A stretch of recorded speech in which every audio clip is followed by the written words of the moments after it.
Okay, Acolyte is here, and we have... look at this! Just look at them go!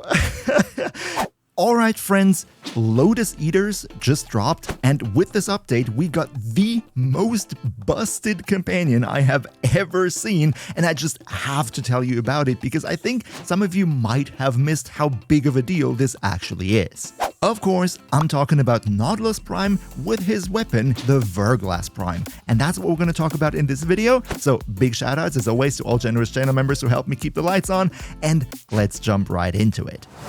Now, first of all, little apology from my side, this video is a bit rushed. It is not going to be as highly edited as my other ones because it is Gamescom weekend and I have Gamescom business to attend to, but I wanted to bring this out to you as fast as possible so you don't miss out on the incredible opportunity that this update brings us. With that being said though, let's take a look at what we actually got here. So, with this update, we also see it right here, we got Nautilus Prime with the Verglas Prime weapon. Now, first of all, I want to talk about the Verglas Prime because it is a huge deal. Beforehand, we only had the normal Verglas. Where is it? There. And when we compare the stats of the normal Verglas, which used to be one of the best sentinel weapons in the game until now, with the Verglas Prime, we see quite an upgrade, especially when it comes to crit chance right here. The normal Verglas only had 8% crit chance, the Prime though gets 14%. Now, why is this a big deal? Let me show you. There is a mod called Tenacious Bond. This mod gives you, not only your Warframe but also your weapons and also your companions, a plus 1.2x final crit damage multiplier on top if the crit chance of your companion is 50% or higher. So if you have like a Vulpaphyla or a Kubro or Kavat, this is usually not a big deal because you get over those 50% pretty easily. But when you run a Sentinel as a companion, then up until now, the only opportunity to get over 50% would be using the Volcax or the Volglock because they have enough base crit chance so that you can mod it to get over 50%, and all the other ones kind of needed a Riven if at all. One of those weapons, and in my opinion the best Sentinel weapon in the game, the Verglas, unfortunately had this problem. With a base crit chance of 8%, even with a Riven, it's gonna be very, very tough to get this to over 50%, so you kinda couldn't use it if you wanted to have this buff. However, with the Verglas Prime, and it's 14%, if you have a crit chance Riven right now, you can get to over 50%. Let's take a look at it. Right here, if we go for critical delay, we get the crit chance up to 42%. That is almost 50.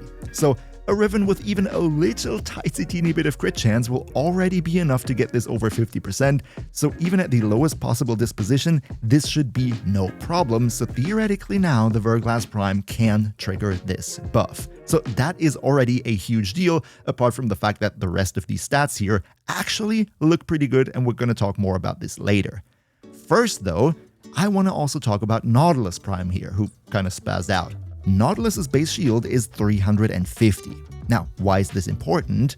Because of a different mod that I also prepared right here, Reinforced Bond. Reinforced Bond gives you 60% more fire rate, both you and your companion as far as I know, if the shields of your companion exceed 1200. Now, again, with Kubro, Kavat, and Swords, this was not a big deal. However, with Sentinels, the only one which was able to get over 1200 shields was Worm Prime, and you know, Worm is not the greatest Sentinel, so it was always kind of a problem, but with Nautilus Prime, we can just go and use calculated redirection and boom! Oh, look at this, we have more than 1200 shields. So with Nautilus Prime, we can not only trigger Reinforced Bond because of the shields, but also with a Riven on the Verglas, we can now trigger Tenacious Bond in addition to that, which are two of the best buffing mods that we can put on a companion and give us a big increase in power for our Warframes and our abilities. However, I'm sure you didn't click on this video just to see some nice passive stat increases, and that's fair, and we're now going to talk about how you can turn Nautilus into an absolute insanely crazy killing machine that is going to annihilate more enemies than probably even your Warframe and your weapon themselves. So let's get into that right now. First off, let's take another look at the Verglas Prime. I have prepared two builds for you right here, and I want to talk about the support one first. This build right here is meant to support your Warframe by freezing all the enemies around you. As we already saw, the Verglas deals cold damage with a relatively high fire rate. This is a cryo beam weapon, by the way. So when we mod for more fire rate and more multi-shot, as well as, more status chance with some hammer shot right here and some rhyme rounds right there, we get a high fire rate weapon with a high status chance dealing a lot of cold procs, and then we go and use Shivering Contagion. Shivering Contagion makes that whenever you deal a cold proc to an enemy, that cold proc is going to spread to enemies around them, meaning you can sort of AoE freeze enemies, and that is really crazy. Let's take a look at that right now in practice.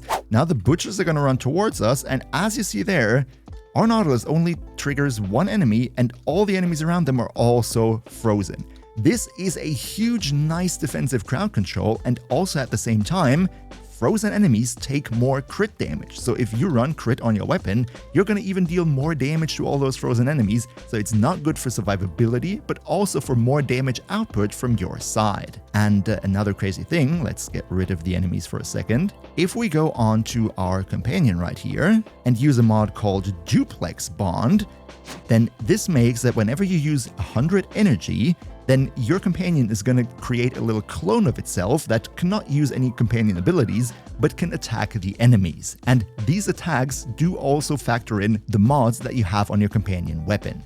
So what we do now is show you the absolute insanity that is Duplex Bond by first, casting some abilities to get rid of some energy. There's the first clone. And now, not only our main companion is going to trigger the freeze, but also all the clones are going to trigger the freeze. So this is a crazy chain freeze, and it can easily hold down all the enemies in an entire room. It's absolutely crazy. So much for the support build, already huge, but now let's go into the DPS build that is going to turn this little critter right here into one of the deadliest nukes that you have ever seen in the game. Again, first of all, let's take a look at the weapon. This right here is a blast-focused build on the Verglas. As we already see here, there is quite some more damage involved, with Serration for more damage, Galvanized Chamber for more multi-shot, Prime Bane for, more damage against Grineer, and what this thing here is supposed to do is trigger a lot of blast effects, because as we know, Blast deals AoE damage to all the enemies around you. Again, we go for more fire rate, we go for Rifle Elementalist so that the blast is going to deal even more damage, Galvanized Aptitude for more status chance and even more damage, and then Critical Delay because I want to go a little bit into crit to amp up the damage a bit more.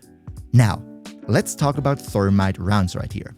First of all, it seems pretty obvious, right? We use Thermite rounds so that we can actually turn our cold into blast. Makes sense.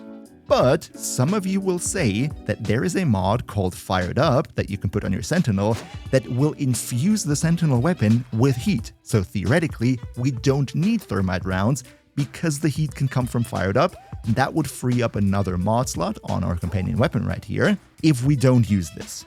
Here's the deal. We have to, because the clones that we're going to create with Duplex Bond, they do not care what you mod onto your companion. They only care about the mods on the weapon. So if we don't use this right here to put blast on the weapon, then yes, your main companion is going to deal blast with Fired Up, but all the clones are only going to deal normal cold damage because for them, the heat doesn't exist. And we want the clones to attack because that would quadruple our damage, so naturally we have to put blast on the weapon right here. Then, another thing that probably some are going to mention, maybe some of you already put it in the comments down below, and that is galvanized mods on companion weapons.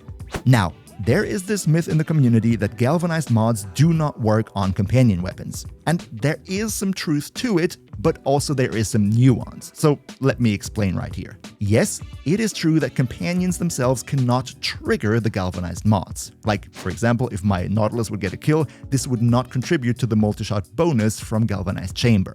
Also, Galvanized Aptitude by itself is not going to work on the companion, and Galvanized Scope never ever works no matter what you do. However, if you go and put the same galvanized mods onto your main Warframe's weapon, Galvanized Aptitude and Chamber, then now, all of a sudden, Galvanized Aptitude is going to work for your companion. And Galvanized Chamber also works for your companion, however, you have to trigger it with the kills yourself, the companion can't do it still. So when we look at this right now, I can also show you in practice, this is the damage that our Nautilus would deal by default. It's not that much because, it's a steel path enemy, it has a lot of armor, yada yada yada. If we now go and trigger some multi-shot from Galvanized Chamber by getting some standard kills, let me do that real quick right here. And now we're also going to prime the enemy with a lot of status, and all of a sudden, look at the damage that this guy does right here. And if I saw it right, there was no viral involved, right? There was just the normal damage, no viral proccing here. This is absolutely crazy. I think he doesn't have ammo anymore, but you saw how much damage all of a sudden he was dealing just because we triggered the galvanized mods for the companion. So galvanized mods do work on the companion, you just have to get 1 or 2 kills here and there yourself, and then they do work. This right here is the blast setup. This right here is the full build, and I need to explain a little bit about it because there might be some confusion here. First of all, one thing very important with companions in the game, not only Nautilus but all of them, there is a priority to the abilities of the companion. The ability in the top left is always going to have the highest priority for the companion to do. This is rank 2, 3, 4. So if you want them to do something very often, you gotta put it here. That's why I used Guardian, because protecting my Warframe by refilling the shields and the shield gating is gonna be the highest priority, because if the Warframe's dead, then the mission's over. Next though, it's really important that you put Cordon before Assault Mode. Assault Mode is the one that makes the companion attack, and Cordon is the one where Nautilus can group up enemies, which is a very nice synergy with Blast, as you'll also see in a second here. If you put Assault Mode before Cordon, then Nautilus is not going to group up the enemies as often because it is going to prioritize attacking the enemy over grouping them up. Next, we already talked about it, Duplex Bond to create the clones to quadruple our damage output so that not only main Nautilus but his 3 friends are also going to attack. Vacuum to get some more drops. Calculated Redirection to trigger the fire rate bonus from Reinforced Bond. And then I added Tenacious Bond right here just for the build. If you don't have the Riven on the Verglas, you don't need to use this one right here because you wouldn't get the damage multiplier. But if you have the Riven, definitely use this for the 1.2 times final crit damage multiplier. Regen to, have regeneration in case the Sentinel goes down. And finally, Manifold Bond. This is really important because what this does is, whenever you kill an enemy that has 3 or more unique status effects on them, you get 3-second cooldown on your companion abilities. Which is absolutely crazy, because if we do some status priming, which we will, then you're going to kill the enemy so quickly that all the skills are constantly off of cooldown, and you can spam them, all the enemies are constantly being grouped up, they're constantly exploding because of the blast. It's really crazy. But okay, we are in the Simulacrum, and I don't want to be a Simulacrum warrior, so let's take this whole setup into an actual Steel Path mission and see how this is going.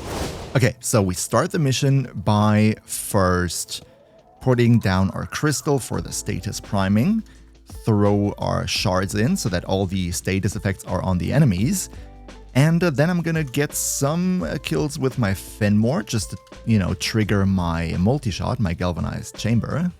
We can see it in the top right corner. We're now at 5 stacks with galvanized chamber. That's nice. Put down another crystal. We got our first clone. Throw in the shards, spread more status. And you see there's quite a lot of grouping going on right here. And the enemies are getting absolutely shredded by not me, just by my little companions floating around and spreading as much carnage as humanly possible. It is crazy. The only problem here is that I don't have control over which enemies they are attacking, so I kind of have to hope that they shoot into the blob, which I think they are currently not trying to do. Thank you for ruining my showcase right here. What we could do here is I infused Nidus's larva onto my citrine, so we can also help with the grouping a little bit ourselves, so that certainly works. You could also use Ensnare. I wouldn't use Pull because since we're dealing Blast, we need to make sure that the enemies don't get, stumbled apart from each other. That's why you need to have a grouping ability that keeps them tightly together, so Ensnare or Larva should do the job. One thing that comes to mind is you could use the Verglas on a Shade, and Shade makes you invisible if you don't attack enemies. And then when you do the clones are going to attack the enemies, deal absolute massive damage while you stay invisible. That is something I definitely want to try out, maybe in my Sevagoth video, which is going to come out soon. If you don't want to miss out on that, then make sure to leave a sub. Also leave a like if you liked the video so far. We are now in 369 kills at 3 minutes 48, so still round about 100 kills per minute, which is a great figure. By the way, as far as I know, there's still no viral priming involved in any of this, so just imagine how crazy this would be if I were to actually use a primer to deal some viral as well. Oh, there we go, Acolyte is incoming. So now let's see what this little critter here can do.